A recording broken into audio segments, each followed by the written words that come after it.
Uh, we're studying tonight in 1 Samuel chapter 22, so we'll pick up our story of David and Saul and Saul's anger and madness and his attempts to kill David and all the etc. that goes on with that we've been looking at. So if we start with chapter 22, let's get our bearings. We've got several maps to look at tonight, kind of get our bearings to figure out where we are. This is that same Jerusalem way up here in the corner. We've been using that kind of a corner reference, not that it's even involved yet. Of course, the Benjamin Plateau we talked much about, where Saul and Samuel lived, be right above that up here. And then remember last time we had Gath in there. You come down the mountain ridges here and down through the valley of Elah, where David battled with Goliath, over to the city of Gath over here. So you come down out the top of the mountains over here, down through the ravines and down through the valley out to the edge of the coastal plain over there. The city of Gath. So what's special about the city of Gath? Who lived there? Philistines did, okay? And David had gone there, why? Get away from Saul. And so it seemed kind of crazy, funny, like that he would go there to escape Saul, but Saul certainly wouldn't go there looking for him, not to the Philistines, start up a battle with them. But when David got there, what kind of reception did he get? They recognized who he was, yeah. And so now he's getting away from Saul. He's at the Philistine territory where they recognize him. So they was kind of stuck between a rock and a hard place. So what did David do to get out of there? Like he was mad. They just run down his beard like a crazy man. And King Achish said, I got enough crazy men already. I don't need another one, more or less, and let him go. So that's how before we pick up with David having left Gath there. So now he's going down to up in the edge of the mountains, if you will, or at the foothill valleys there. There's a place called Adullam. There's the caves in there, that area, and that's where he's going to next. That's what big story up here. So chapter 22. David's going to leave Gath and goes over to this cave area, this place called Adullam, but it's looked out there. And he gets some company to come see him. His brother and his family, his father's come down to visit him and see what's going on, work with him, and I'm sure see him on the run there. But then he gets a whole bunch of other people come. What kind of people come to see David? Those that's got all kind of problems, okay? Distress, those are in debt, they're discontent. Nobody will want them. I mean, why would you want these people together around you? Well, that's all David had was them. And it turned out about 400 of them, and he's their captain, so he starts leading them. He's got this band with him. Now, first thing that comes to mind is if you get 400 men plus probably some other people there with them, what's the first thing you got a problem with? Which can feed them, okay? They've had to feed 400 men, 400 people. I mean, day in, day out, as long as they stayed out there and hiding in these caves in this area out here. So David's got to think about that, along with all the defending himself and running from Saul and all this is going on here now. So at this point, we get Psalm 142 that David writes while he's here in this cave. Freddie, try to read 142 for us without getting loud.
Okay, look back through this psalm just for a minute and think about where David is, the circumstance he's in, and what he says. He's crying out to the Lord, making supplication, bringing his complaint out, laying out his troubles out before the Lord. My spirit's overwhelmed. They set a snare for me with my right hand. Nobody cares about me. Refuge has failed me. No one cares for my soul. And then verse 5, he turns it. You're my refuge. You'll care for me. I take my troubles to you. I cry to you. I brought very low. Deliver me. Bring my soul out of prison. So that's David's feelings now as he's running, as he's trying to escape from Saul, as he's bound up here in this place. So with David there now, and here's the Adullam way up here. We're going to span the map out. So Jerusalem will be way up here somewhere. Here's the Adullam where we just left David here. Now, Dead Sea over here. Let's put a land bar right across here before we go next. So this is going over, and over in here is the land of Moab. David's going to come way down from here. Of course, his parents are up here in Bethlehem. We got up this area up here, Bethlehem. We're going to get them, and they're going to Moab over here. So David's going to take his parents over to the king of Moab. Now, a couple things. Why is he doing that? Well, think about this. If you're Saul and you want to get at David, we're going to talk about this later on in a minute, the application stuff a little bit. If you're Saul and you want to get at David, what's one way you could do it? Go grab his parents, go kill him, make him mad, bring him out. You can get them and hold them for ransom, for hostage type thing, or whatever. So David's going to get his parents and get them out of there before Saul gets to him. Now, second question. Why go to Moab? You got to back up a few generations. Think about the lineage here and go back a little ways. They're just a kin, okay? Where did Ruth come from? Where had she been when she married and went over to Moab? Remember that? And came back then after her husband had died. She came back with her mother-in-law. So going back to Moab, that's really goes back a couple of generations, and that's where David's folks, they come from, Moab. That's why we picked the Moab to go visit there. So he takes his parents over there and leaves them in protection, if you will, over there until he gets this place settled up with Saul. Here's his idea. So the prophet now, this is the prophet Gad, we don't know much about him other than mentioned here, that he tells David to get out of the stronghold and just go out into this forest area. And this whole area down here we just looked at is just barren. Looks to me. Right.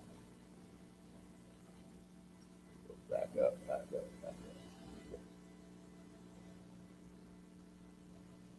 One more. Where I'm gonna go. There. This whole area here, it's just barren down here. The Dead Sea, these are cliffs, this is the mountain range up here.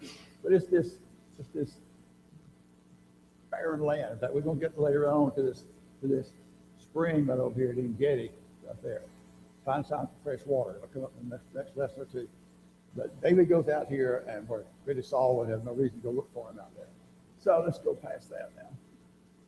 So go back up here now. We're going to leave David alone now. Okay, he's taking his parents over there. He's back out in this empty forest, wilderness area down here. So we're going back up now to Nob up here.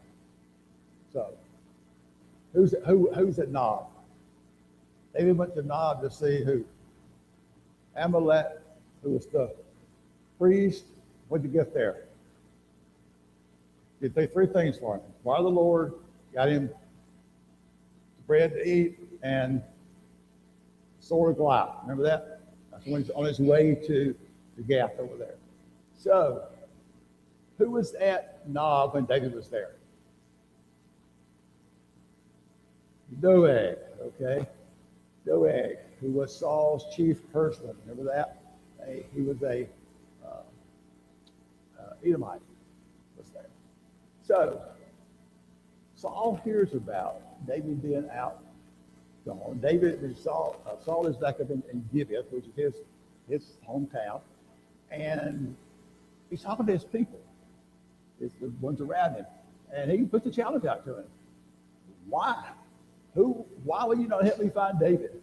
Why have you chosen to be on his side? And just kind of gives him a lecture, like, if you will, there. And Doeg's there, and he speaks up, and he tells about David coming to Nob to see the priest, Abimelech. And so he sends down, Saul does, and tells Abimelech, come up there where he is, wants to see him. So he comes up there, starts asking him, what's going on? What'd you do? Now, we don't know how Doeg said this, but he told him those three things. They became there. Abimelech acquired the Lord for him. He gave him something to eat. He gave him a weapon. Now, what's that going to make Saul think about Abimelech? Who's he helping out? Not save, he's aiding and abetting the enemy. That's what he's doing. Exactly right. From Saul's standpoint. Now, if Doeg just told him just that much, and he allows Saul now to surmise the rest of it, whatever he wants to. And we already know the mindset Saul's in, right? Saul gets all upset at Abimelech and his family. Brings them all up there. So what's he tell his guards to do?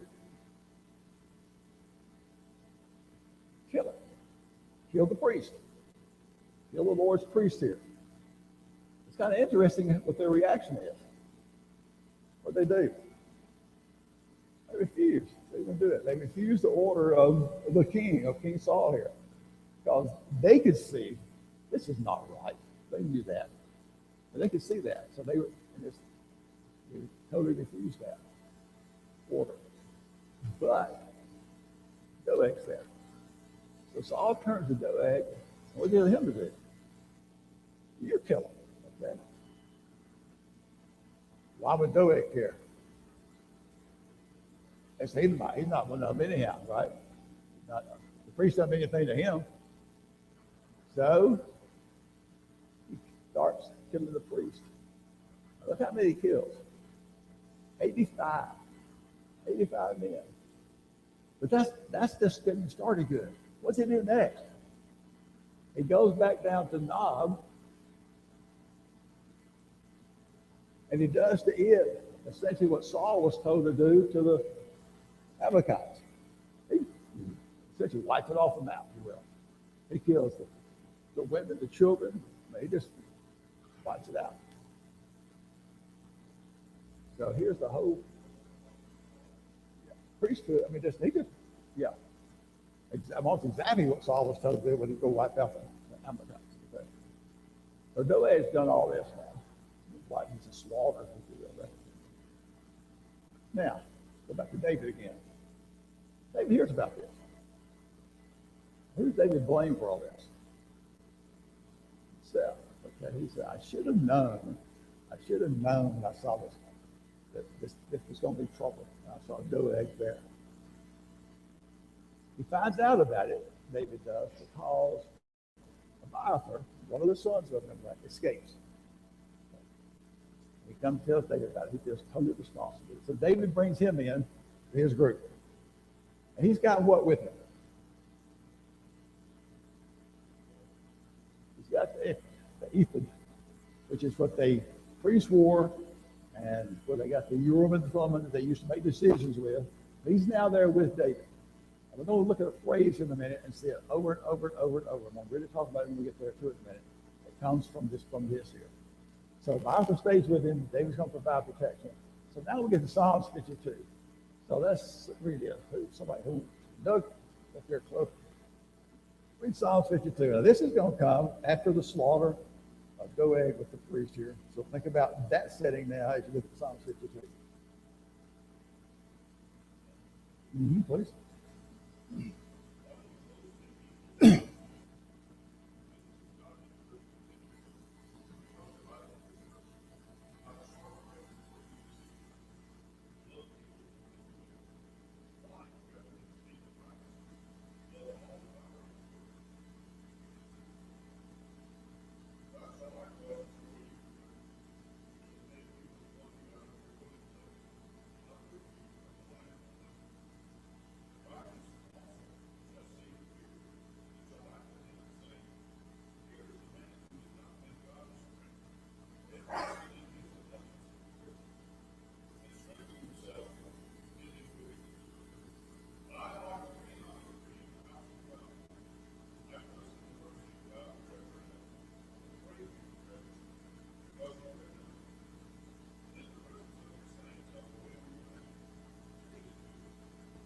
Look how he talks about Doeg in those first several verses there. Lying, deceitful man.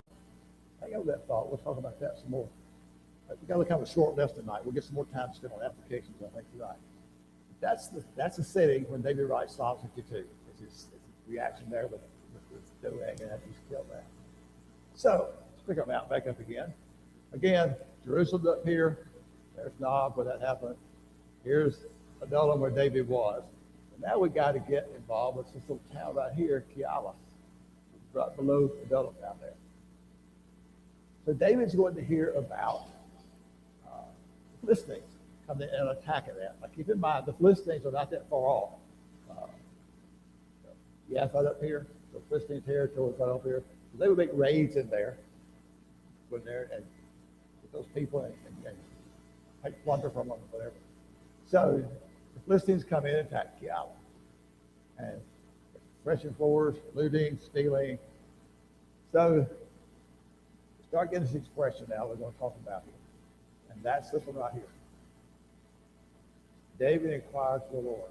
We're going to see that on and on and on and on through here. Lots and lots and lots and lots of times. We'll talk about it some at the end a little bit. Just keep watching for that phrase to get you start going through the next several chapters as we go through here. So David asked the Lord, should I go attack Keilah? Should I go up there and save the city? He's got these 400 men with him, almost like a conglomerate of nobodies, if you will, type thing. Should I go up there and attack her? And God tells him, yes, go. Go up there. But this band of men he's got, warriors, ready to go fight? No. They're afraid to go fight. The Philistines are pretty good warriors, we know about that already, right?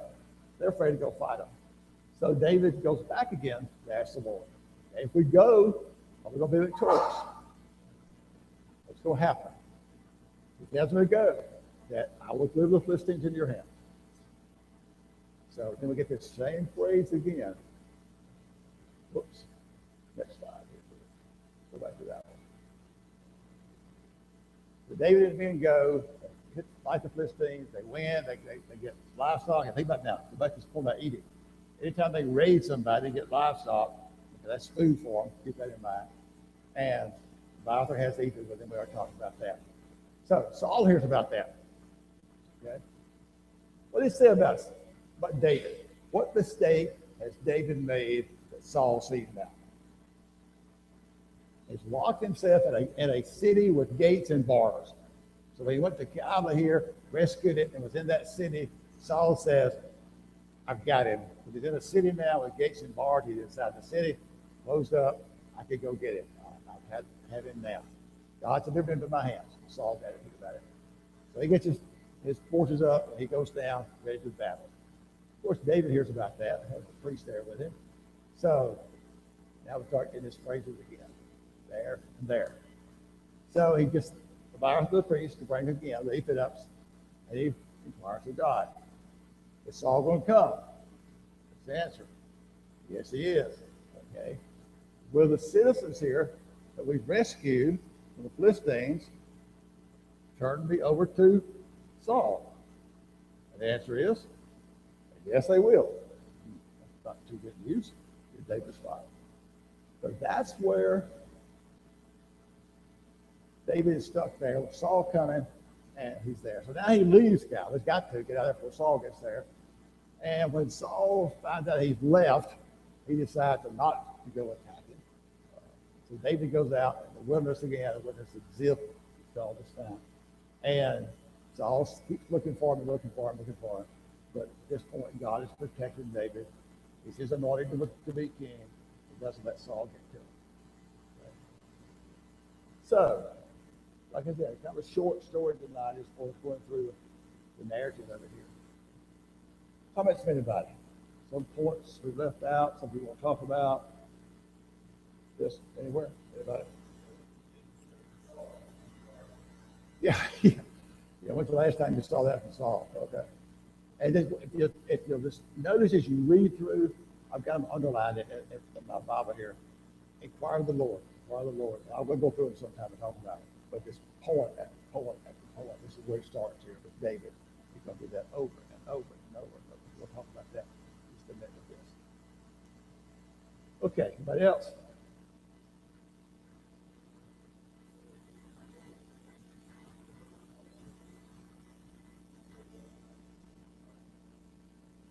Yep.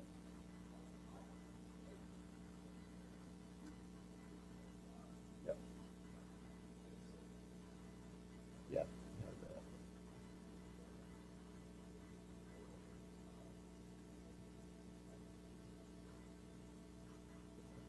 The point Mike's making is, remember back a while back we had it where the Philistines had such control over the Israelites, they had no swords, and they wanted their plow sharpened. What do? They go to the blacksmith at the Philistines to get their plow sharpened, and their tools and all this kind of stuff.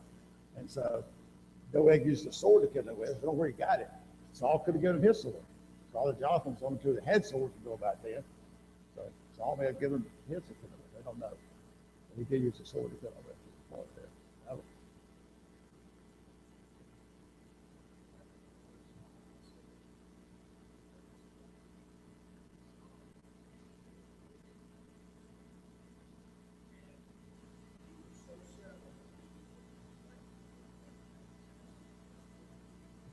Yeah, and I'm glad you brought that out. I kind of about that. Thinking about from Ahimelech's side here, when David came to him and asked him for supplies, what does David think of? We talked about this a little bit last time ago. What's he think about David? Who is David? So last time he was a prince, right? He's married to the daughter of the king, right? And he sends his own business for the king. Right? So why would he be concerned about helping him out? He thinks he's Saul's son-in-law. He's on a mission for the king. So you can't blame him for helping him out here. But does that matter to Saul? Not now, because you helped out my enemy. That's all that matters. Kill him, wipe him out. Saul is just so obsessed with that. We say this over and over and over. You can't see anything except that. All right, let's talk about two or three things we got up here. We got a little extra time to talk about some of these tonight. We kind of mentioned last time in one of the applications about placing family in a relationship with God. We talked about Saul being so obsessed that told Jonathan, you can't be king, you'll never be king as long as David's alive. Remember that? What was Jonathan's attitude toward David? He loved him as his brother and stood up to his father over and over and over. Like, what's David done? What has David done to wrong you? So Jonathan, even though he was going against his father's will, was helping David because he knew David was in the right. Kind of talked about that a little bit last time. So now we get a little different angle with family involved here. We're thinking about parents. Let's go back to David taking his parents over to get the protection for him. And this is not the main point of this whole story, but it's little examples there. When we'll look at it out here and talk about it in a minute. Care for the aging parents. And look at some of these passages up here on the screen up here. Leviticus 19:32. Rise before the gray-headed, honor them in the presence of the old men. That's what they were told. We're looking at this passage here in Genesis 47. Let's go back to Joseph. When the famine came on, Joseph's family had no food. He found out his father's still alive. What did Joseph do? Went and got him, brought him down to Egypt where he was, provided for him. Look there in Genesis 47. Verse 7, Joseph brought his family, Jacob, down before Pharaoh. Jump down to verse 11. Situated his father and his brothers, gave him possession of the land. Verse 12, Joseph provided for his father, his brothers, all his father's household, according to numbers in their family. Joseph in a position here to take care of his family, use that for their good to look after it in their old age here. We already talked about why he want to get them out of there, because of being killed, because of ransom type things there. So that's the one with Joseph looking after his family. And then the passage in John 19, turn to that if you want to, if you would, right quick. John 19, verses 25 through 27. John 19, 25 through 27. I'll read about reading that for us.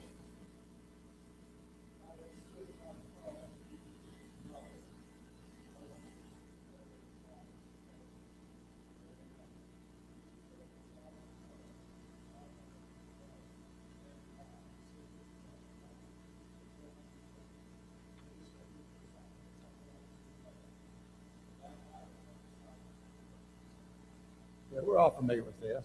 Jesus is on the cross. Disciple there, John, makes arrangements for his mother. He's about to be die on the cross, the execution there. So another example. So we got David taking care of his, what Joseph did with Jacob, his family, even Jesus himself, looking after his mother here on the cross. Anybody else comments about this one? Okay, look at another thing here. Let's talk about what Doeg did. We talked about this a little bit already, but what did Doeg tell David? According to the psalm we read, it was what? Lies, deceit. We don't know how he twisted the story, but obviously it was wrong. Okay, so that much is said exactly in the psalm that we read there. So the testimony he gave was enough. He got 85 priests killed and this entire city wiped out. Doeg did with the way he talked about them. So some of these passages on the bottom of the screen up there. Exodus 20, the 10 Commandments. You should not bear false witness against your neighbor. From the Psalms here, 101 verse 5. Whoever secretly slanders his neighbor, him I will destroy. The Lord says. Proverbs 6:19, a false witness speaks lies, on the source, discord. All these things are listed there together. Proverbs 11:9, the hypocrite with his mouth destroys his neighbor. That's about like what Doeg did. Proverbs 19:9, a false witness will not go unpunished. He who speaks lies shall perish.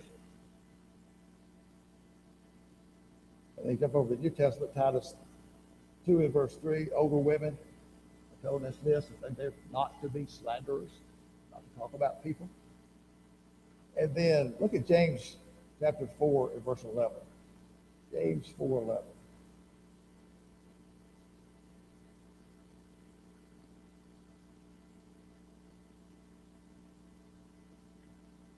And you got that?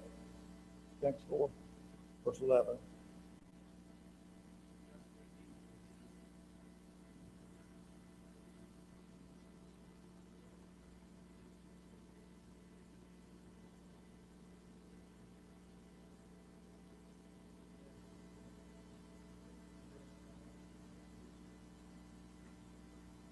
Now look what he says. Do not speak evil of who? One another, brethren. He who speaks evil of a brother, judging his brother. Getting down kind of to the us's. We're there. Don't speak evil of one another, brethren. Careful what you say about people. Particularly those who are your brothers. Pretty powerful application there. Very powerful lesson for us. What did Steve talk about the last Sunday or Sunday before? Our speech. Remember that lesson? Be careful what you say. Go. Yes.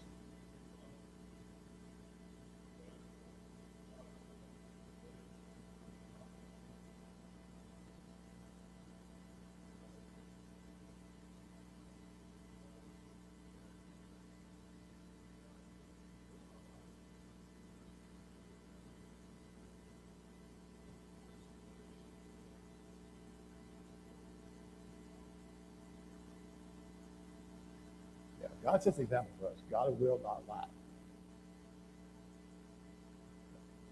We're very told very plainly about that. Okay, got one more to look at. And this is what I was talking about earlier that I want to get in mind as we go through this. And that is talking to God, inquiring, asking, praying.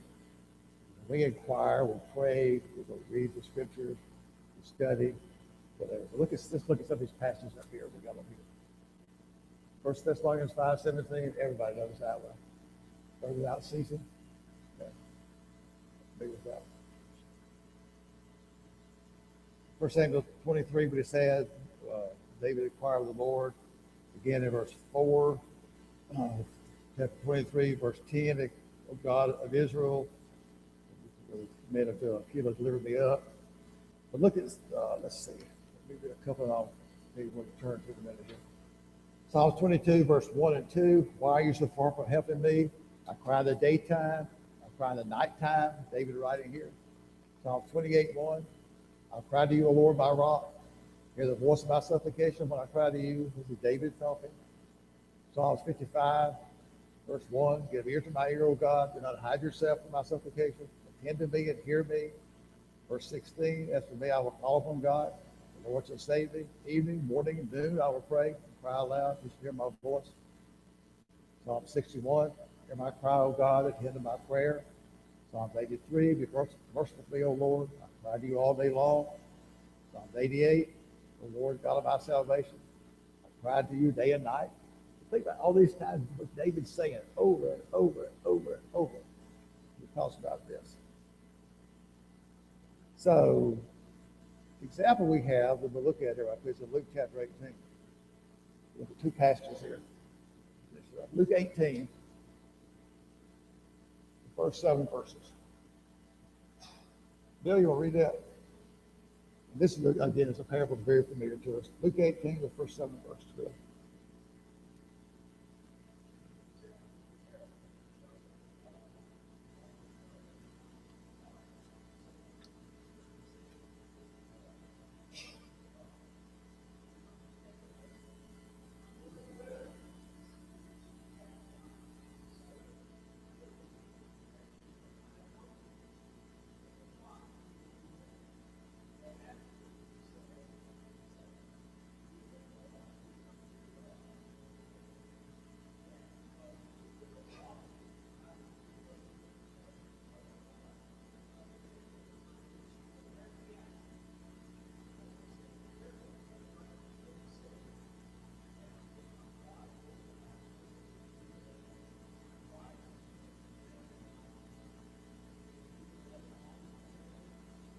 All right, what's the lesson of this parable? But the last verse, the whole lesson, yeah. Does God not hear those, or his children, who cry to him day and night? And the example he gives is, the lady kept crying out to the judge, crying to the judge, crying to the judge, and the judge answered her prayer. Now, would not God hear us? We keep asking him and asking him. We need things, we want things. But there's a limit to it. Let's look at one more verse. 2 Corinthians 12, 8. 2 Corinthians 12, verse 8. One little verse there. I can read that. 2 Corinthians 12, 8. Everybody's familiar with this one too.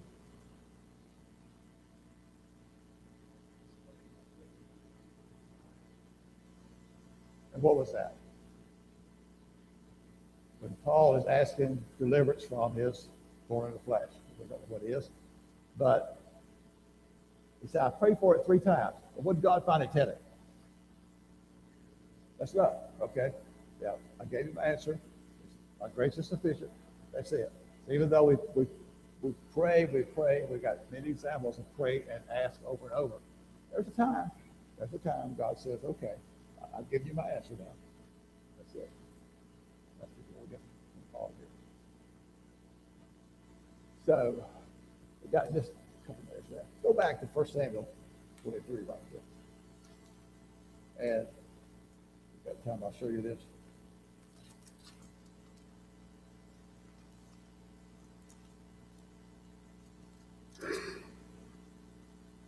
Okay, chapter 23, verse 2, David inquired the Lord. Verse 4, David inquired the Lord. If you back up on the same page there, let's back up to chapter 22. Chapter 22, look at verse 10, inquire the Lord. Verse 13, inquire the Lord for him. Verse 15, inquire the Lord. Then we got the 2 we talked about in verse 20, chapter 23.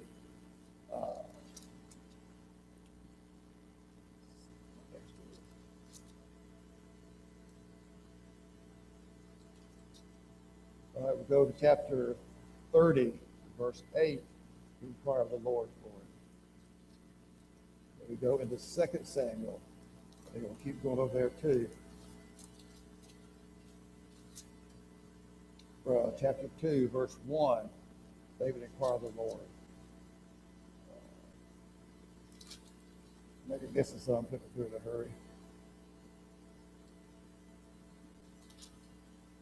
Chapter 5, verse 19, inquire of the Lord. Chapter 5, verse 23, inquire of the Lord. And we probably can find some more. But you get the idea. Over and over these next several chapters. Over and over. You'll see David, that little expression there. David inquired of the Lord. What do you want me to do, God? What do you want me to do? That's a powerful lesson we get today. So watch those as we go through these next several chapters. Read about this. Okay.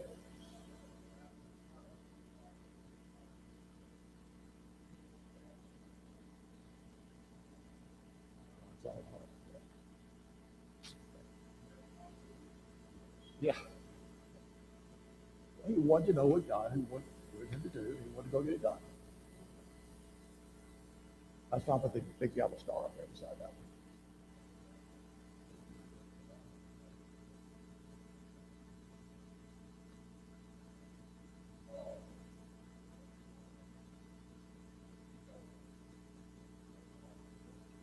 Yeah.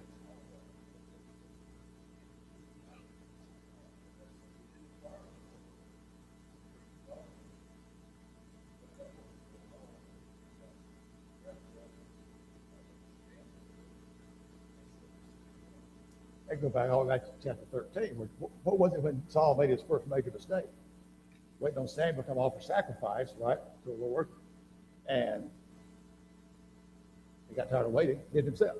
Okay? No.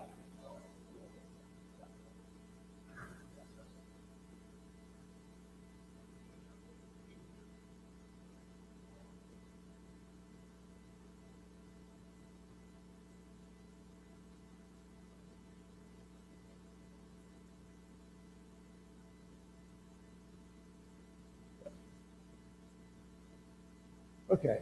About a minute, time to bell, I think. Thank you very much. We'll go away and what's next? All right, listen now, we finish up 23 and get 24. We got two more Psalms, 54 and 57. Thank you.